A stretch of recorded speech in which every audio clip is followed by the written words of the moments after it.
এ বন্ধু সোহেল, একটু বাড়ি বাড়া কথা আছে তোর সাথে। আরে বন্ধু তুই কি কস? আরে বন্ধু কি আর কমু, ওই যে কালকে যে তুই নতুন একটা শার্ট কিনলি না, ওই শার্টটা একটু আমাকে দে, আমি বললাম বিয়ে খেয়ে বেরতাম। আইসে শালা হুমন্দি ফকের কোন জানি নতুন শার্ট কালকে গেলে আমাকে বলেছে শার্ট দেব। আসলে বন্ধু শার্ট তো নিবি, কালকে হঠাৎ করে না দরজাতে বাইরে না শার্ট তো ছিঁড়ে গেছে, আর সেটা শার্ট পরে কি বিয়ে খেয়ে যাওয়া যায়? থাকে যাই নিস না। আচ্ছা বন্ধু সমস্যা নাই, দে, আমি সেলাই করে না মানে।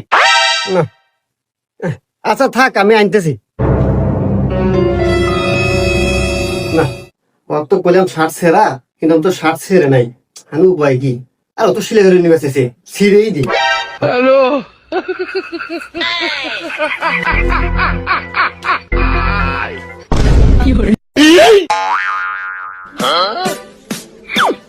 এই নে বন্ধু শার্ট।